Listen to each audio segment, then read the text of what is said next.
Pegue sua Bíblia. Gastei 3 minutinhos, né? Obrigado, Lincoln. Pegue sua Bíblia, abra lá em 2 Coríntios.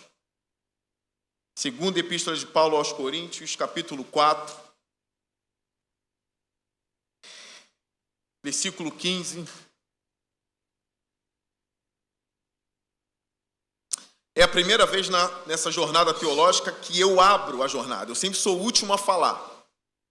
E sempre me dou mal, que é depois do almoço. Tá todo mundo de barriga cheia, cansado. 2 Coríntios, capítulo 5. Capítulo 5, eu falei 4, né? É o 5. Versículo 15. Diz assim a palavra do Senhor. E ele morreu por todos, para que aqueles que vivem já não vivam mais para si mesmos, mas para aquele que por eles morreu e ressuscitou. De modo que de agora em diante a ninguém mais consideramos do ponto de vista humano, ainda que antes tenhamos considerado Cristo dessa forma. Agora já não o consideramos assim. Portanto, se alguém está em Cristo, é nova criação. As coisas antigas já passaram, eis que surgiram coisas novas. Tudo isso provém de Deus, que nos reconciliou consigo mesmo por meio de Cristo e nos deu o ministério da reconciliação. Ou seja, que Deus em Cristo estava reconciliando consigo o mundo, não levando em conta os pecados dos homens, e nos confiou a mensagem da reconciliação. Portanto, somos embaixadores de Cristo, como se Deus estivesse fazendo o seu apelo por nosso intermédio. Por amor a Cristo, lhes suplicamos, reconciliem-se com Deus. Deus tornou pecado por nós aquele que não tinha pecado, para que nele nos tornássemos justiça de Deus. Como eu disse, o tema que me deram é aconselhamento à luz do Evangelho. O aconselhamento tendo o Evangelho como base. O Evangelho deve nortear toda a nossa vida. O Evangelho deve nortear os púlpitos das nossas igrejas. O Evangelho deve nortear a nossa comunhão, o relacionamento que um crente tem com o outro, a nossa família. O Evangelho deve nortear o gabinete pastoral. O aconselhamento realmente deve ter o Evangelho como base. E isso só acontece nas igrejas. Isso só acontece no cristianismo. Essa abordagem de tendo o Evangelho como princípio ou algo central que norteia as nossas conversas, norteia o nosso aconselhamento, a nossa pregação, isso a gente só encontra no povo de Deus. O povo que carrega a Bíblia, o povo que carrega a cruz. Eu preguei aqui na igreja uma vez um sermão que falava sobre a sabedoria do leito de morte. E esse sermão era para crente, porque esse sermão surgiu no aconselhamento pastoral, aconselhando uma determinada pessoa, um irmão em Cristo Jesus. A gente acabou falando sobre a morte e os efeitos benéficos que o leito de morte pode trazer e traz para os irmãos em Cristo. E aí a abordagem no sermão foi a seguinte: se a gente trouxer a sabedoria que encontramos no leito de morte, principalmente quem já encontrou ou quem ficou perto de crentes falecendo em hospital, sabe da sabedoria que se encontra lá. Se a gente trouxer a preciosidade que tem lá para a nossa vida de comunidade, a nossa vida de igreja, a maneira como a gente trata o outro, a maneira como a gente lida com Deus, nós encontraremos coisas preciosas na vida. Exemplo, as pessoas que eu acompanhei em leito de morte. É triste, mas eu percebi que esses cristãos não estavam nem um pouco preocupados se tinha alguém falando mal deles na igreja. A forma como as pessoas viam, eles não estavam nem um pouco preocupados com um parente que perseguia eles, nem um pouco. A sabedoria que eu encontrei no leito de morte, não no meu, mas dos meus irmãos em Cristo, era a sabedoria de trazer sempre Cristo todo dia. O assunto principal deles era Cristo, o encontro com Cristo. Pastor, se eu morrer, eu estou com Cristo, fique em paz, pastor. Eu ouvi essas coisas. cuida da igreja, pastoreia a igreja. Eu estou indo encontrar Cristo primeiro. Se a gente pegar, eu não preciso esperar o leito de morte para ter isso. E aí o meu sermão sobre a brevidade da vida, temos pregando no Salmo 90, pregando na primeira epístola de Pedro, que nós somos breves, como a flor do campo que murcha, nós somos assim. A gente encontra a sabedoria contando os nossos dias e vendo que os nossos dias são breves. A gente não vai ter picuinha boba na igreja. Se a gente trouxer essa sabedoria, a gente vai saber aconselhar, vai se preocupar mais com o outro. Eu pude encontrar isso nos meus irmãos no leito de morte, a preocupação com outros. A preocupação com os seus filhos, com sua esposa, com a igreja. Não precisa chegar no leito de morte para ter essa sabedoria. A gente traz ela para o agora. Mas hoje eu quero aprofundar um pouco mais e trazer a sabedoria que há no Evangelho para direcionar todos os nossos relacionamentos na igreja, para direcionar o nosso púlpito, para direcionar o nosso amor a Deus, para direcionar a nossa comunhão. Isso será abordado também hoje aqui em uma das palestras. Você como um conselheiro, isso é pelo Evangelho. Eu li um livretinho sobre o aconselhamento e tendo base o Evangelho, a forma como a gente vai até as pessoas que nós temos como chatas na igreja e que ninguém quer se aproximar, ou a forma como a gente vai para aquelas igrejas, ou para aqueles irmãos que parecem patinhos feios na igreja, que ninguém quer estar perto, porque não é muito interessante assim. E esse livro diz o seguinte: nós éramos inimigos de Deus e Jesus veio até nós. Se a gente que era inimigo de Deus, Jesus veio até nós, por que que você não pode ir a um crente chatinho da sua igreja para discipulá-lo? Olha como o Evangelho vai norteando tudo isso. Por que que a gente tem que andar sempre com quem tem dinheiro? Ou com quem tem alguma coisa para nos oferecer? Ou é um rostinho bonito? Ou é uma conversa interessante? Por que que a gente não vai naqueles que estão nas margens da igreja? Aquele que ninguém quer estar. Não é tão atraente assim. Se a gente tiver o Evangelho como central em nossa vida, assim como Cristo se aproximou de mim, eu sendo inimigo de Deus, eu me aproximo daquele que não tem nada a me oferecer. Porque os relacionamentos pautados no Evangelho não são relacionamentos de interesses e barganha. São relacionamentos que requerem a vida, que a gente doa a vida, que a gente ama até aqueles que não têm prestígio algum. Então, meus irmãos, os nossos aconselhamentos precisam ter como base o Evangelho. Eu queria fazer uma provocação aqui. Já que a gente precisa do Evangelho para essas coisas, o que dizer dos crentes que não conhecem o Evangelho? Ou das igrejas que não pregam o Evangelho? O que dizer desse povo? O que dizer dos cultos que algumas pessoas entram, eu não sei se alguém aqui entra e faz parte disso, e acha que está tudo bem, porque tem Jesus na placa da igreja. E aí você entra, e eu pesquisei. E eu nem precisei pesquisar muito não, porque eu já rodei muitos lugares. Não como membro, não. Ou pregando, ou alguns irmãos aqui sabem, né? Dia de batismo, e a gente vai e vê alguma coisa. Ou chega lá, enfim, eu não vou dar muitos detalhes não, para não achar que eu estou mandando indireta para ninguém, e esse não é o meu propósito. Mas, por exemplo, nas minhas pesquisas, muitas igrejas ainda têm as chamadas do tipo quarta-feira da vitória. E aí você lá, quarta-feira da vitória, você vai ouvir o quê? A vitória. Você vai ouvir sobre vitória, como vencer financeiramente, como vencer na família. São coisas boas. O problema está quando essas igrejas fazem isso toda semana. É a quarta da vitória e a quinta da resposta. E aí você vai lá, é o domingo derrotando o gigante. E toda semana tem que ter uma coisa para atrair. E toda semana é um banner novo atrás da igreja. Ou é o telão de LED anunciando o tema do mês.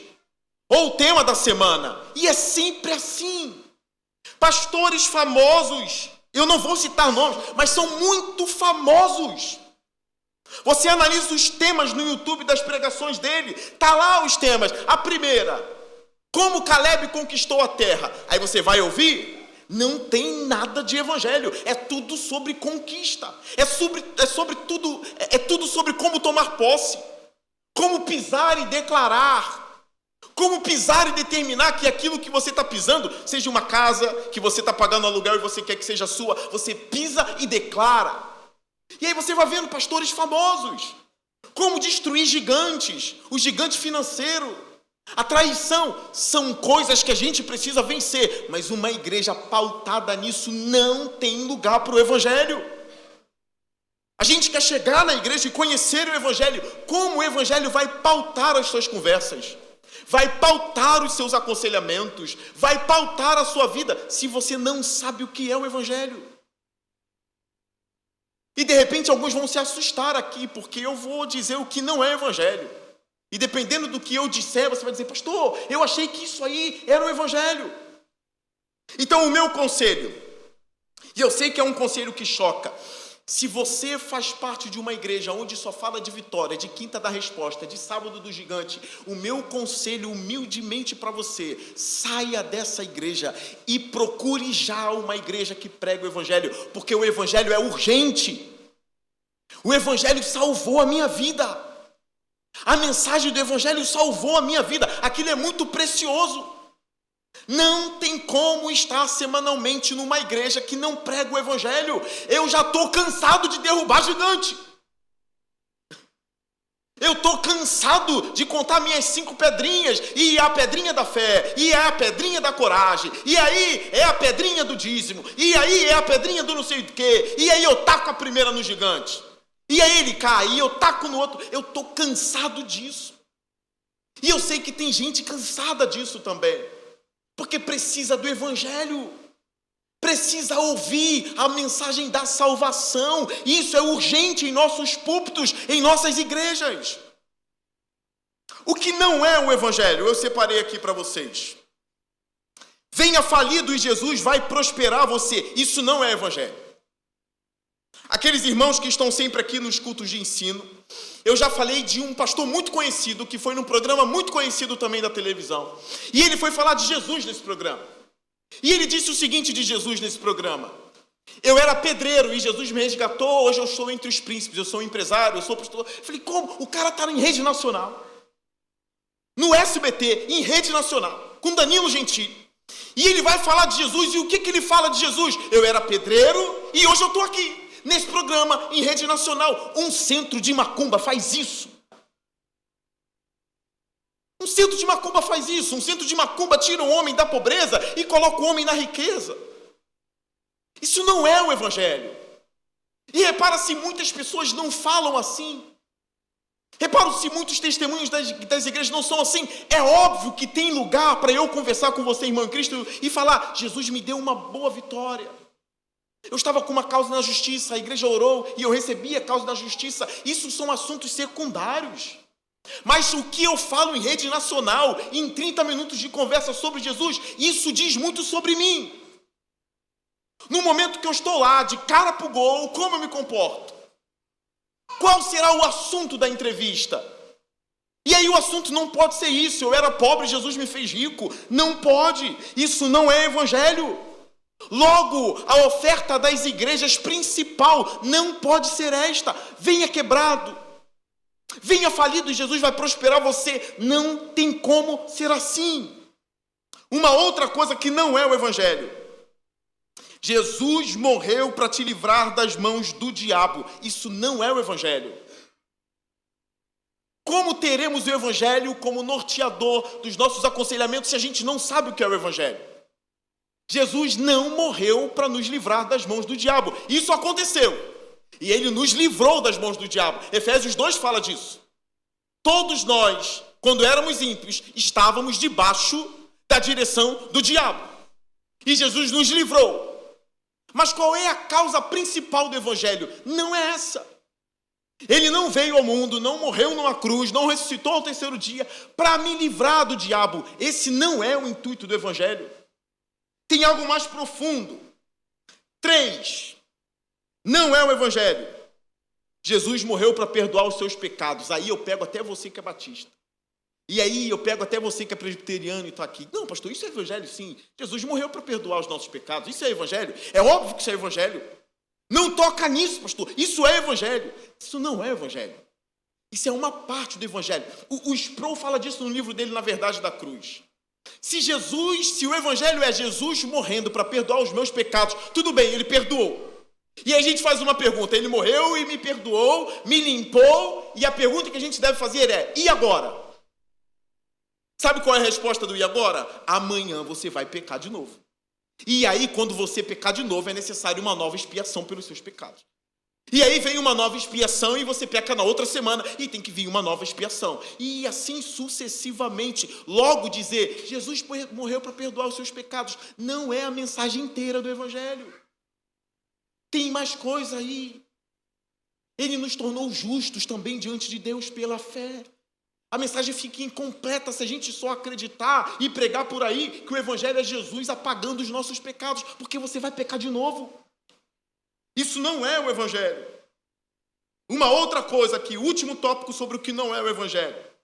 Deus só quer que você faça o bem. Isso não é o Evangelho. Isso é mensagem de Caio Fábio. Isso é mensagem de Ed Renekiewicz. Você pode ser budista, mas se você faz o bem é o que Deus quer. Você faz o bem e Deus te leva. E parece que não. Você diz, pastor, você está pregando isso aí, mas isso não tem nada a ver com a minha vida, porque eu estou numa boa igreja, eu faço parte de uma igreja saudável. Hoje e amanhã, quantas pessoas não caíram na cilada desses dois pastores? Alguns congregavam em boas igrejas presbiterianas. E hoje segue o Caio Fábio. Alguns congregavam em boas igrejas batistas. E daí foram para a igreja do Ed René. Com esse discurso, o muçulmano que faz o bem, ele é salvo, porque o que Deus quer é um coração bondoso. Isso está longe de ser o Evangelho. Uma lida rápida em Romanos 3, isso cai por terra. Não há nenhum justo, nenhum sequer, não há quem faça o bem, não há quem entenda, não há quem busque a Deus. Todos nós fomos destituídos da glória de Deus. Não há nenhum justo sequer. Logo, não existe esse budista que faz o bem, e por isso Deus o quer com ele. Pelo fato dele ter as boas obras, isso não é o Evangelho.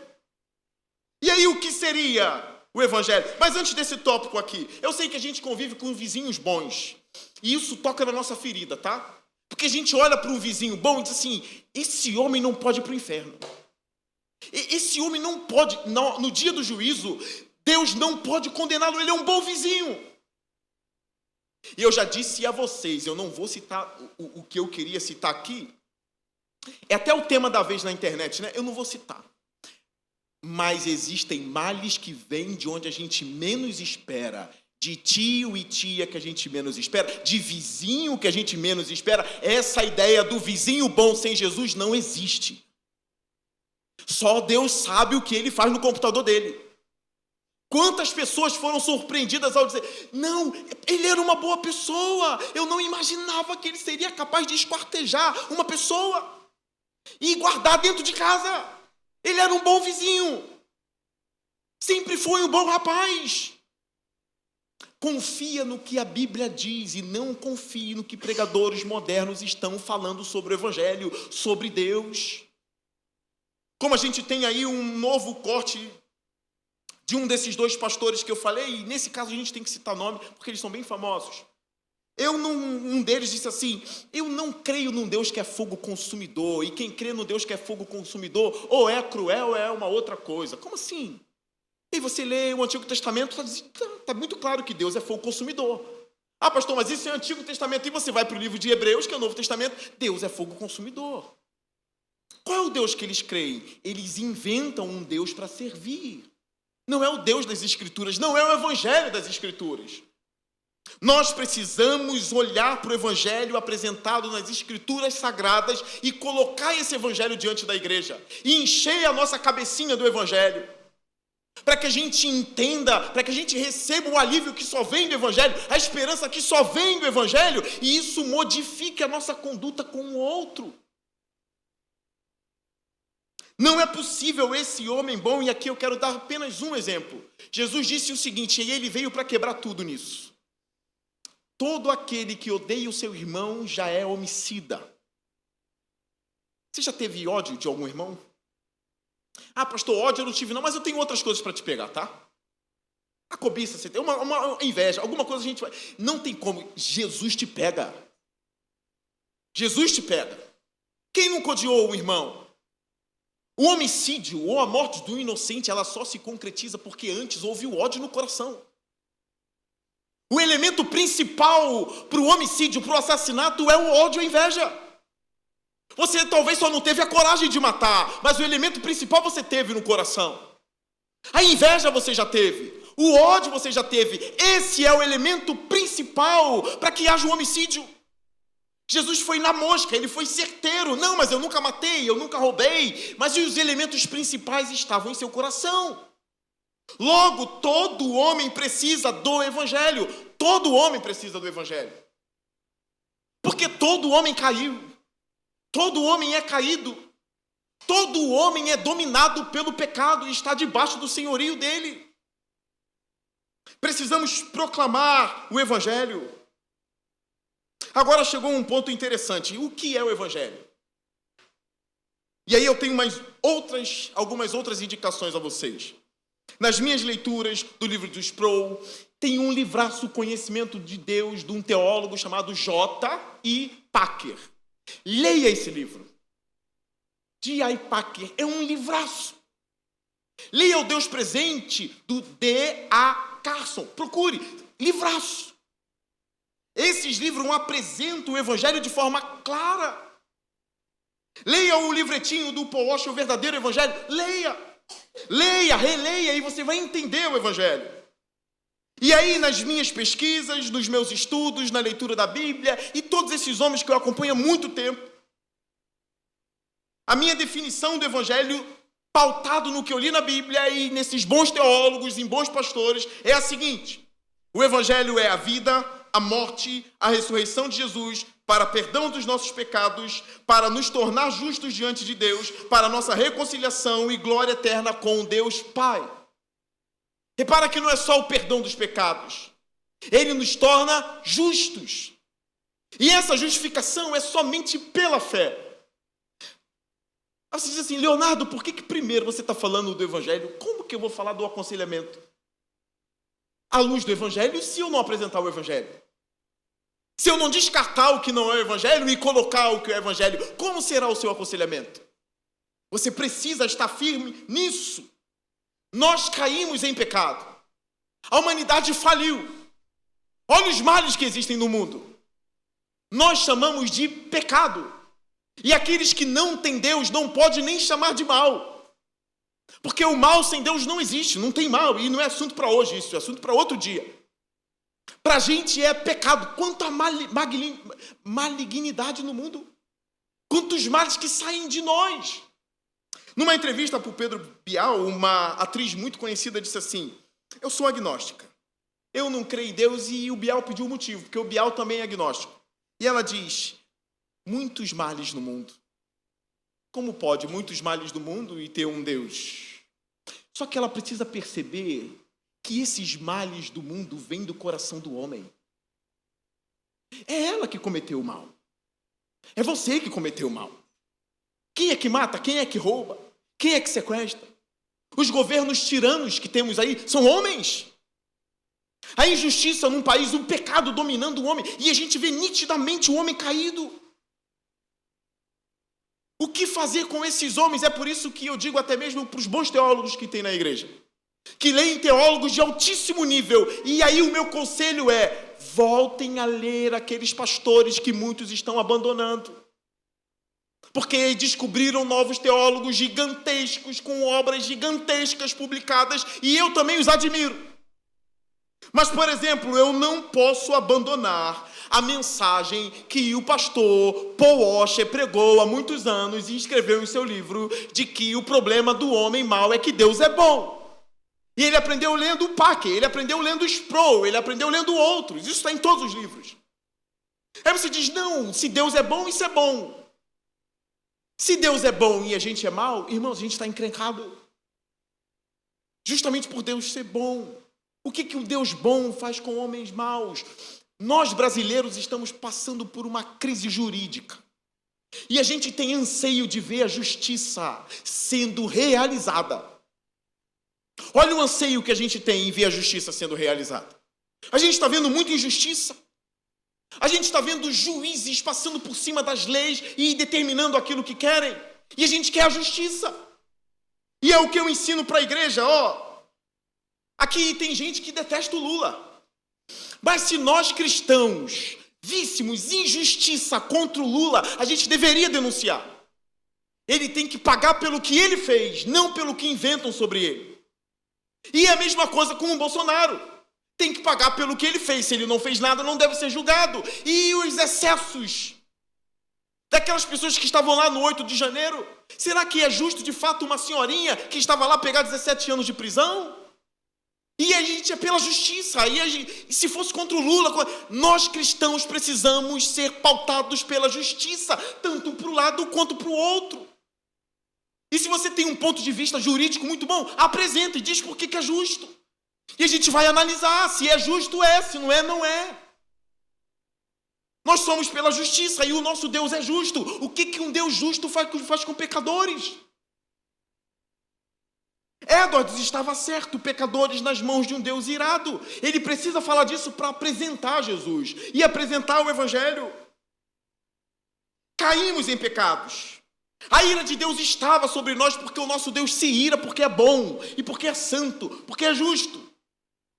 Sproul estava dizendo que um aluno na sala de aula, em uma das matérias, defendeu a substituição penal, a imputação, a doutrina da imputação. E o professor disse para ele: como você ousa defender algo tão primitivo e obsceno? Um Deus que precisa se satisfazer, que precisa se irar, isso é obsceno. E o Sproul disse, não, foi numa palestra dele.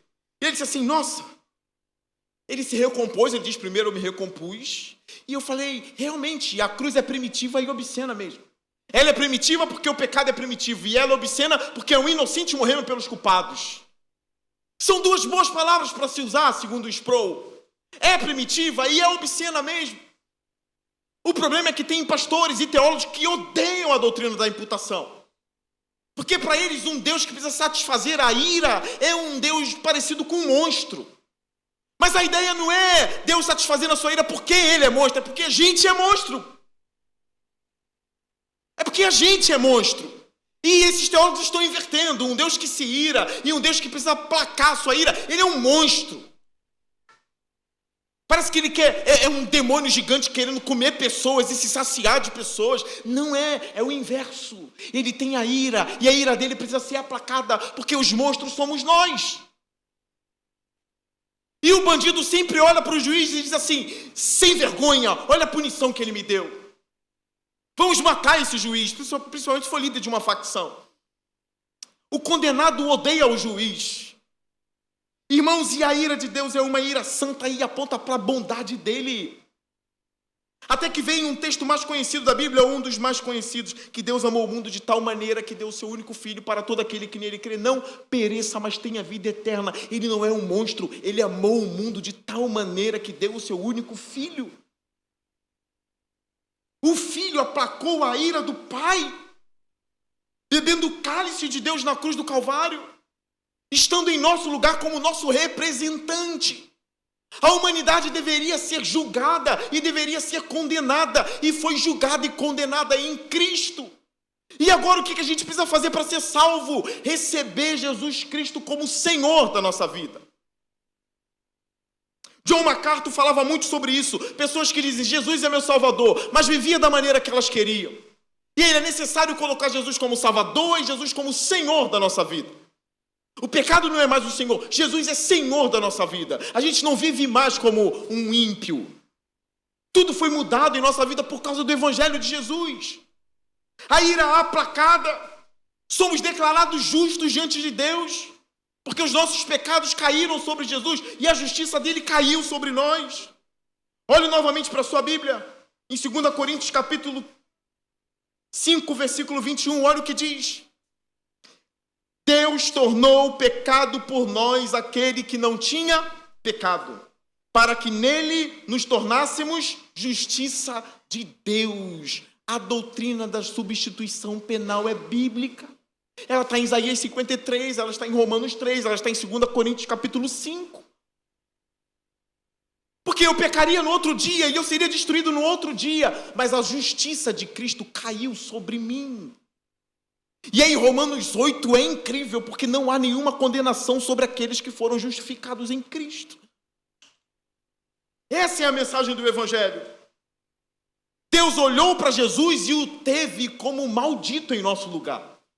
E ele derrama a ira dele sobre Cristo para não cair sobre a gente. O evangelho é a maior mensagem da minha vida. O evangelho é a maior mensagem da igreja. Uma igreja sem evangelho não é igreja. Um pastor sem evangelho não é pastor. Um conselheiro bíblico sem evangelho não é conselheiro bíblico. O evangelho é o tesouro de Deus para a gente. Reflita no evangelho. Ame o evangelho. O evangelho é a mensagem central da Bíblia. Desculpe, eu tenho que discordar. A mensagem principal da Bíblia eu não vejo assim. Não é Deus reunindo o seu povo. Porque como Deus reuniria o povo dele? Eu concordo com os teólogos antigos. A mensagem central da Bíblia é a cruz. Porque através da cruz ele reúne um povo para a eternidade. Paulo, chegando aos Coríntios, ele disse: eu decidi nada saber entre vós a não ser Jesus Cristo e este crucificado. O evangelho é o coração pulsante de Deus na igreja. Vocês reparam agora como é crítico uma igreja que não tem o evangelho? Como é crítico uma classe de gente que vai se batizar, que não é falado do evangelho na classe. É falado sobre os costumes daquela igreja, é falado como se comportar naquela igreja, mas não é falado do evangelho. Uma vez um sobrinho meu ia se batizar, e aí eu descobri que ele ia se batizar, e ele falou: tio, eu quero conversar contigo, e ele veio um dia antes do batismo. Ele chegou lá em casa, e eu fiz 3 perguntas simples para ele, e ele falou: tio, eu nunca ouvi falar disso. Eu falei: você foi para a classe de batismo? Eu fiz 4 meses. Eu fiz perguntas simples, por exemplo, o que é o evangelho? Ele não sabia. Eu fiz uma outra pergunta simples: você crê na Trindade? E ele: Trindade? Pasmem! Trindade? Eu falei: sobrinho, tu crê que Jesus é o Deus da sua vida? Não, Jesus eu creio que ele é o Deus da minha vida. E o Espírito Santo? Ele: como é que é o Espírito Santo? Me explica mais. Eu não estou dizendo que é uma falsa igreja, mas tá, meu Deus, é muito difícil. Tá? Tem uma linha aí, pastor, que mais um pouquinho, sai fora. Porque a igreja sem evangelho não é igreja. Mais um pouquinho. Como não tem o evangelho numa igreja? Se a gente precisa levantar a bandeira de Jesus em cada bairro, em cada país, em cada cidade, a bandeira de Cristo tem que ser levantada. Mas se não tem o evangelho, não é a bandeira de Cristo. É a bandeira do pastor, é a teologia pessoal dele. É a teologia pessoal da igreja. O evangelho está acima das denominações. E nós temos comunhão com toda a igreja que tem o evangelho no centro. Agora, e o aconselhamento? Vamos para algumas questões práticas. Eu escrevi aqui no meu esboço uma demanda e do lado eu coloquei: como aplicar o evangelho nisso? Outra demanda: como aplicar o evangelho nisso? Outra demanda: como aplicar o evangelho nisso? Uma vez uma jovem chegou a mim, crente, mas jovem, bem jovem. E ela quis se matar porque não passou numa prova. Como aplicar o evangelho nisso? Qual o conselho que dará a uma jovem crente que passa por isso? Como aplicar o evangelho nisso? Eu coloquei aqui. Um outro ponto, e eu trabalhei isso quarta-feira com os irmãos. Alguns irmãos em Cristo que tremem em clicar no e-mail do chefe. Recebeu o e-mail do chefe, manda a prima clicar porque ela não quer clicar. E aí pede conselho, está tremendo. Como eu clico no e-mail do meu orientador, no mestrado, no doutorado, eu não consigo, eu tremo. Aí eu vou e mando o meu colega clicar. Como aplicar o evangelho nessas coisas? No primeiro caso, a pessoa faz uma prova e quer se matar ou perdeu o sentido da vida porque não passou num determinado concurso ou numa prova. Uma reprovação pesa mais do que o amor de Jesus na sua vida? E aí serve para você que perdeu o emprego, ou serve para você que está quase perdendo o emprego, ou qualquer outra coisa que você esteja enfrentando, ou qualquer gigante que a gente vai derrubar hoje aqui. Só que a gente vai derrubar com o evangelho. Como faz? Meu namorado, o meu noivo me largou, pastor, e eu quero morrer. como apresentar o evangelho no aconselhamento para essa pessoa. Eu já concordo num ponto com Jay Adams, uma grande mente naquilo que tem a ver com o aconselhamento bíblico. Eu discordo de algumas coisinhas, mas tem um ponto que eu concordo. Que quando é um ímpio, em todo aconselhamento que ele vier, quando ele é ímpio, em todo aconselhamento, ainda que ele diz, pastor, me orienta, porque toda vez que eu vou fazer uma prova eu tenho diarreia. E pro Jay Adams, em tudo, calma, antes de falar da sua dor de barriga, pro ímpio, aconselhamento é sempre pregação do evangelho. Apresenta Cristo para ele, depois lida com outras coisas. E aí eu concordo. Para ímpio é sempre isso. Agora, um crente que já recebeu o evangelho, congrega na nossa igreja, mas está num momento de fragilidade, como esses casos que eu apresentei aqui. No primeiro caso, o amor de Jesus não pesa mais para você do que uma reprovação. O amor de Jesus deve pesar. Eu fui reprovado, mas Jesus me aceitou. Eu fui reprovado na prova, mas diante de Deus eu estou firme e fixo nas mãos poderosas do meu Deus por causa do sangue de Jesus derramado na cruz. Aí você fala mais e apresenta mais o evangelho para outra pessoa, para essa pessoa. As pessoas que tremem em abrir e-mail, e isso acontece em nossas igrejas. A pessoa é crente. A pessoa é crente, lidera pequenos grupos na igreja. E está com medo de clicar em e-mail de orientador. E aí só falta pedir, pastor, lê um e-mail para mim, vê o que ele falou, e eu estou me tremendo. O que o evangelho tem a dizer nesse caso? Pensa no julgamento final. O quão terrível será para o ímpio olhar a face do nosso Senhor, e ali é a coisa mais séria da vida. Apartai-vos de mim, porque eu não conheço vocês. Se as pessoas já choram diante do juiz quando pegam uma pena de 30 anos e vai preso na cadeia humana, quanto mais ouvir do Senhor da glória, você não estará comigo. Aquilo é desesperador. Isso é desesperador. Você não vai tremer aqui, cair em meio. Porque no dia do juízo, por causa do sangue de Cristo, do Evangelho, e aí eu faço uma pequena ilustração. Imagine que você está lá diante do trono de Cristo e vem alguém e diz assim, você não está com medo? Olha quem está na tua frente. E sabe qual é a sua resposta? Você que é crente, justificado pelo sangue do Senhor, você vai dizer para aquela pessoa, olha para ele então de novo, olha para aquele trono e você olha, quem está ali é o meu Redentor. Ele é aquele que morreu por mim e derramou todo o sangue dele por mim, e eu estou alegre em ver a face dele. Como você vai ter medinho de um e-mail, crente? Pelo amor de Deus!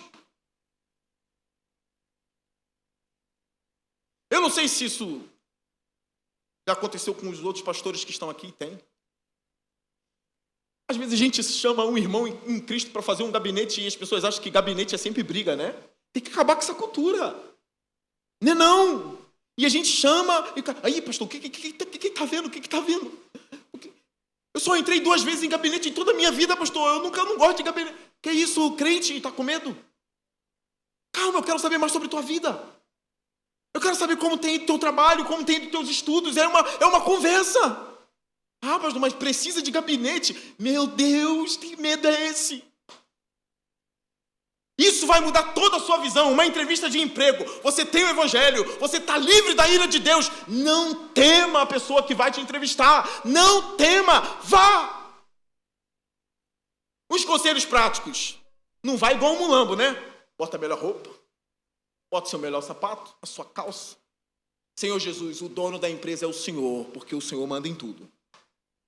Ele não é o dono é o Senhor, e eu vou, no nome do Senhor, porque eu preciso desse emprego, eu vou em teu nome, abençoe-me. Vá! Porque você está livre da ira de Deus. Jesus aplacou a ira, você é amado por Deus, é amigo de Deus, é justo diante de Deus. Não tema o homem. Não tema e-mail, não tema telefonema, não temas. Tem um salmo que diz assim, não temas, seja forte e corajoso, não temas. E é um salmo em que o salmista tem Deus como a rocha. Vocês estão percebendo como o evangelho vale muito e como o evangelho é poderoso? Imagine se eu estivesse servindo um Deus barganhador, como a gente aprende por aí. Eu dou e Deus me dá mais. Eu dou e o dia que eu não tiver, esse Deus vai me esmagar. Vai tudo dar errado na minha vida, porque eu não dei a Ele o que Ele queria. No evangelho, Cristo deu a Deus aquilo que precisava. Cristo já deu a Deus aquilo que precisava. Que isso diminua as suas ansiedades, que isso diminua as suas preocupações, porque a vida eterna é logo ali. Jesus conquistou para a gente. Esse mundo vai passar, mas a glória é eterna. Como lida com as ansiedades da vida, ou com ansiedade ou crise de ansiedade? E eu não sou psicólogo. Eu confesso que eu não li literaturas técnicas sobre isso. É mais experiência pastoral mesmo. Me parece que a ansiedade age como um Deus no coração. Ela quer tomar para si uma soberania que não é dela, uma onisciência que não é dela. E você pode dizer, explique melhor.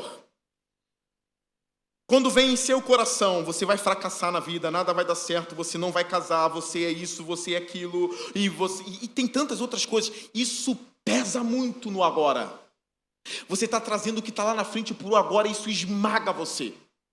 E aí você precisa de alguém para dizer, isso é peso de fumaça. Porque a ansiedade não é onisciente, ela não é Deus, ela não é soberana. Ela não sabe o teu dia de amanhã. Para com isso, ela não sabe. Deus é soberano. Deus sabe o amanhã, não o seu coração. Eu chamo isso de a soberba do coração. Ele está pregando coisas, como diz o Dr. Martin Lloyd Jones, está pregando coisas que não necessariamente vão acontecer. E o Lloyd Jones diz o seguinte, quem está falando? O seu ego está falando, não é Deus que está falando. Você precisa pregar o evangelho para o seu ego, diz o Dr. Martin Lloyd Jones. Sentar com a sua alma e dizer, porque está batida e perturbada, põe a sua confiança em Deus. É assim que diz o Salmo, não é? Põe a confiança em Deus, quem sabe é Deus, meu futuro é de Deus, e o meu futuro eu já sei que vai ser bom.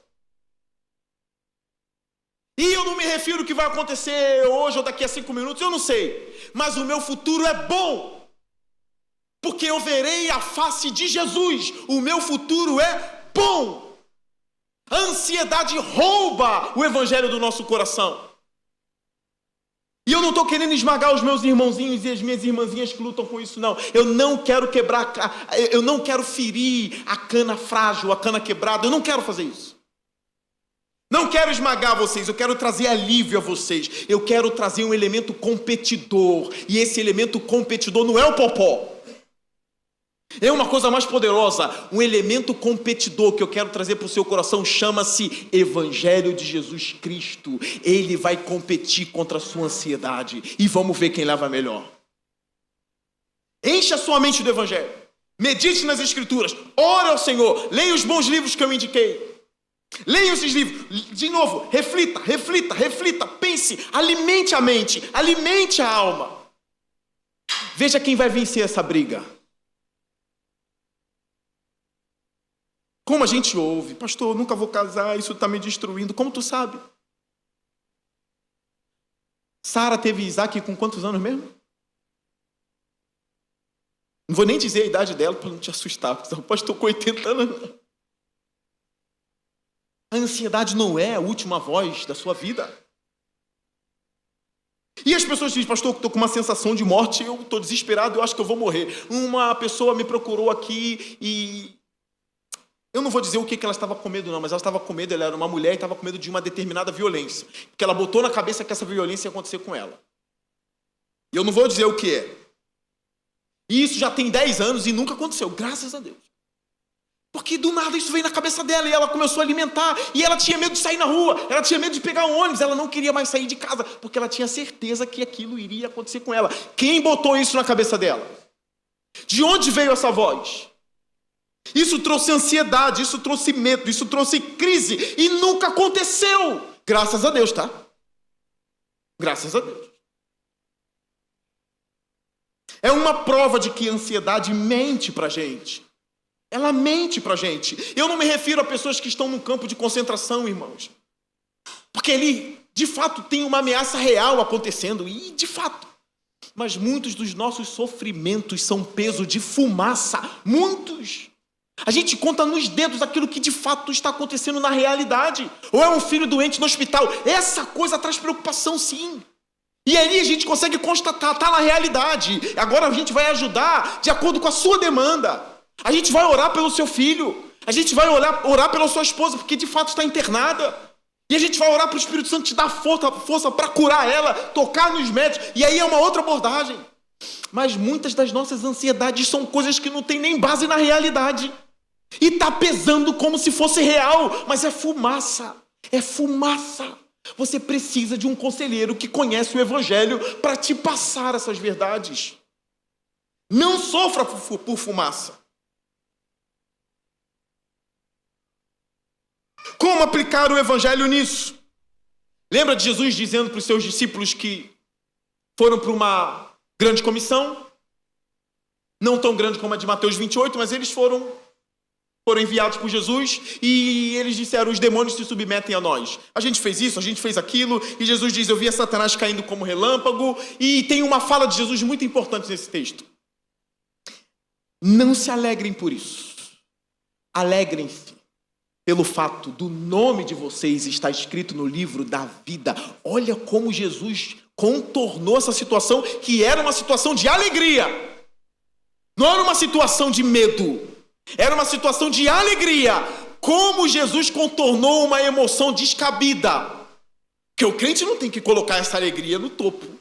Tanto é que teve um momento que os discípulos não conseguiram expulsar um demônio. Vocês lembram, né?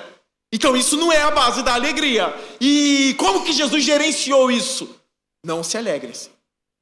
Antes, alegrem-se pelo fato do nome de vocês está escrito no livro da vida. Assim que a gente lida com essas coisas. Segunda coisa de como lidar com essas coisas relacionadas à ansiedade. 2 Coríntios capítulo 4, a partir do versículo 17, diz: nós não desanimamos, porque os nossos sofrimentos leves e momentâneos estão produzindo para nós uma glória que pesa mais do que todos eles. Olha o que Paulo está dizendo. Estão produzindo para nós uma glória que pesa mais do que todos eles. Por isso fixamos os nossos olhos não naquilo que se vê. Aprenda isso. Nós fixamos os nossos olhos naquilo que não se vê, que é eterno. A minha pergunta é: onde você está fixando os seus olhos? Isso é muito sério. Onde você coloca e fixa os seus olhos vai dizer muito sobre as lutas que você enfrenta. Agora tire os seus olhos daí, disso que se vê, e fixa os seus olhos na glória, na eternidade, e vê como isso vai modificar tantas coisas em sua vida. Como isso vai melhorar muito o relacionamento nosso, porque a gente tem a cruz como pauta.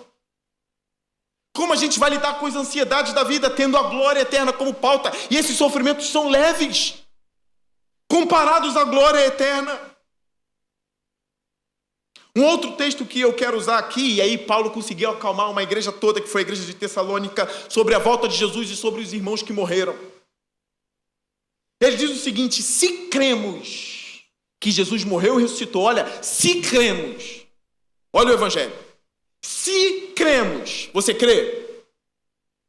Se cremos, nós cremos também que Cristo virá em glória com esses que morreram.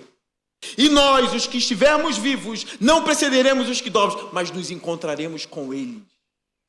Veremos a face de Jesus. E como Paulo termina esse texto? Encorajem uns aos outros com essa palavra. Se cremos. Paulo entendeu isso. Existem coisas que serão mudadas em nossa vida por causa do conhecimento do Evangelho. Caminhando para o final. E o depressivo? Eu escolhi o ansioso e o depressivo porque é o que está na moda, né? Não, acho que não é não mais, né? Tem tanta coisa aqui. O ansioso e o depressivo. E o depressivo? Pastor, eu perdi o sentido da vida. Deus me abandonou. A gente já ouviu isso. Deus me abandonou. De um crente fiel. A gente ouviu isso. De gente boa da igreja. De crente fiel que ama a Deus e está passando por um quadro depressivo. Que aí as causas são de repente, para outros temas aqui. Mas ele está depressivo. Perdeu o sentido da vida e acha que Deus abandonou ele. Isso é coisa de crente. Eu nunca vi um ímpio dizer: eu estou depressivo porque Deus me abandonou. Nunca ouvi. Mas de crente a gente ouve: Deus me abandonou e não virou as costas para mim e eu estou afundando em tristeza. E Deus não quer voltar. E eu clamo, eu oro e ele não fala nada. Quem conhece Leandro Carnal aqui? Levanta a mão, não. Professor de história, já aposentado, careca. Sei por que eu falei isso. Estou olhando para os meus irmãos aqui. É porque é a marca dele, né? Ele disse que ele perdeu a fé dele, e ele era um jesuíta, católico, porque ele passou por aquilo que os místicos chamavam de a noite escura da alma. E ele diz que perdeu a fé porque ele orava e Deus não respondia. Ele orava e Deus não respondia. E hoje dá para ver qual era a luta dele. Eu não quero entrar nessa questão. Mas hoje ele declara publicamente o que ele é. E qual era a luta dele como monge, como jesuíta? Ele tinha luta. E Deus não respondia. Não respondia. E ele passou pela noite escura da alma. Ele diz: então Deus morreu em meu coração. Muito triste ouvir isso. Deus morreu em meu coração. E aí eu não creio em Deus por causa disso. Não por questões intelectuais, não porque crente é burro, não porque é ateu inteligente, não. Porque ele simplesmente não me respondia. E a gente lida com crente na nossa igreja com o mesmo argumento: Deus não me responde, Deus me abandonou e eu perdi o sentido da vida. E eu coloquei como aplicar o evangelho nisso. Textos como João 10 e Romanos 8 devem ser usados nesses aconselhamentos. João 10: as minhas ovelhas ouvem a minha voz, eu as conheço e elas me seguem. Dou a minha vida por elas e ninguém pode tirá-las das minhas mãos. Porque o Pai que as deu para mim é mais poderoso do que todos, e ninguém as pode tirar das mãos de meu Pai. Logo, Deus não abandona a sua ovelhinha. Deus não abandona você, crente. Não abandona.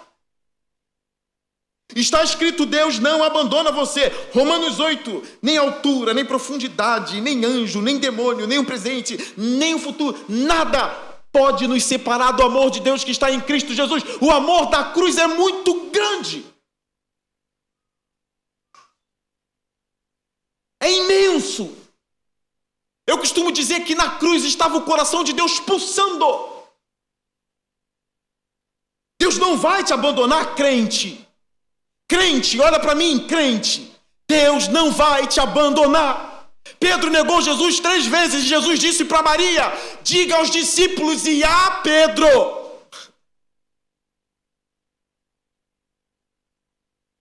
Glória a Deus, igual um pentecostal agora. Oh, glória. Diz aos meus discípulos e a Pedro: eu vou encontrar vocês na Galileia. Diga a Pedro. Qual foi o pecado de Pedro? Ele, lançando maldições, negou Jesus 3 vezes.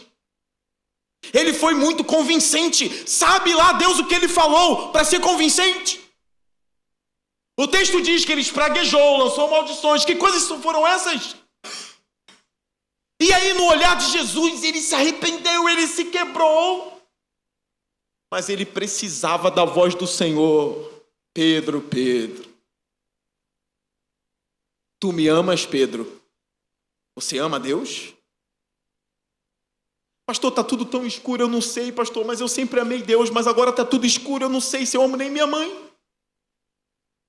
Mas eu amei Deus, eu sei que eu amei Deus, mas está tudo escuro, eu não sei.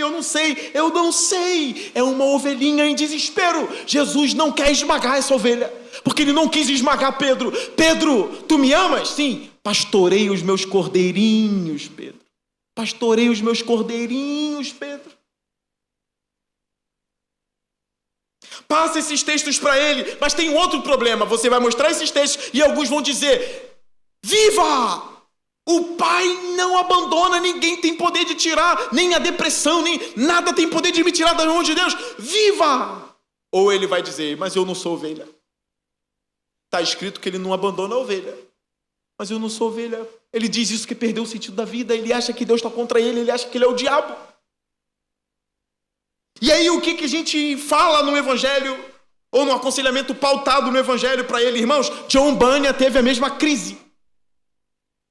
A mesma crise. Se você lê o livro Graça Abundante ao pior dos pecadores, é uma coisa absurda. Aquele livro é muito. Aquele livro marcou a minha vida. Tanto esse livro quanto o Peregrino. Só compra e leia. Graça abundante ao pior dos pecadores. John Bunyan passou pela mesma crise. Deus me abandonou. E o pior? Caro pastor Maurício, ele procurou um conselheiro. E ele disse assim: eu tenho certeza que eu blasfemei contra o Espírito Santo e não tem mais salvação para mim. E aí o conselheiro disse para ele: o que você fez? E ele contou, e o conselheiro: realmente, eu acho que tu pecou contra o Espírito, não tem mais salvação. Ele falou: aquele cara acabou comigo. E aí ele chegou à conclusão depois: esse cara não teve muitas experiências com o diabo, ele não sabe o que está falando. Ainda bem que ele entendeu isso.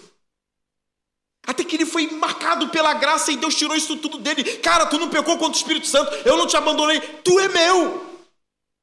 É o autor do livro mais vendido depois da Bíblia Sagrada, o Peregrino. Ele teve essas crises e a gente passa isso para eles. E o conselho do John Bunyan, aquilo que ele tomou para si, eu dou para essas pessoas. Ah, você não sabe se é ovelha, não? Não, não sei se eu sou ovelha, eu acho que eu não sou mais. Primeiro ponto: não se mate. Não acabe com a sua vida. Eu ouvi do apologista Ravi Zacharias, já faleceu. Não quero entrar em pormenores da vida dele, mas foi um bom conselho. Ele disse assim: eu não quero encontrar o Criador da minha alma, Senhor da minha alma, depois de ter matado a mim mesmo. Eu não quero encontrá-lo assim, depois de ter tirado a minha própria vida. Eu não quero ver o meu Senhor depois de tirar a minha própria vida. A nossa vida não é nossa, é dele. O nosso corpo não é nosso, é dele. Não toque em você. Então não é esse o conselho que eu estou te dando, hein? O meu conselho é o conselho do Bunyan que ele tomou para si. Pastor, eu não sou ovelha, eu não sei, eu estou confuso. Continua vivendo. Busque o Senhor, esteja na congregação mesmo assim. Como Tomé, não creio, mas permaneceu. Está junto, continue junto.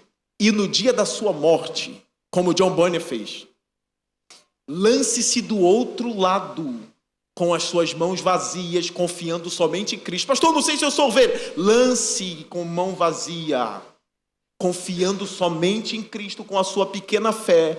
E eu tenho certeza que Jesus vai agarrar a sua mão, porque ele não rejeita quem confia nele. E você se jogar com as mãos vazias é confiança. Jesus, não, aqui não estão as minhas obras, porque eu nem sei se eu sou ovelha, Senhor. Eu estou me jogando aqui com as minhas mãos vazias, confiando em Cristo. Ele vai agarrar a sua mão. Por que ele vai agarrar a sua mão? Pois o Evangelho não é o homem se salvando, mas Cristo salvando os homens. Eu termino a minha parte no aconselhamento que eu tive que fazer com um homem muito duro. Era um crente, mas estava muito endurecido. Também tinha perdido o sentido da vida.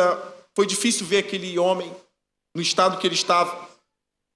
Um homem de Deus, e estava num estado terrível. Não queria nem ouvir muito. E aí eu falei: deixe-me falar do plano da salvação, mas eu já ouvi. Não, deixa eu falar de novo. E eu vim com ele, horas de conversa de Gênesis, e passando pelos evangelhos, e passando pelas epístolas, e passando por Apocalipse, e mostrando o evangelho para ele, o amor de Deus, horas de conversa. No final da conversa nós oramos. Ele me abraçou e disse: a luz voltou a brilhar em meu coração. Então para que esse papinho, eu já conheço o evangelho, não fica pregando não. Você precisa de uma outra pessoa mostrando o evangelho para você, de novo.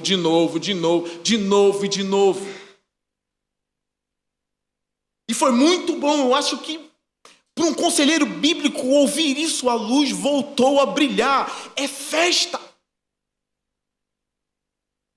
A frase final é: O Evangelho não é um detalhe à parte da sua vida.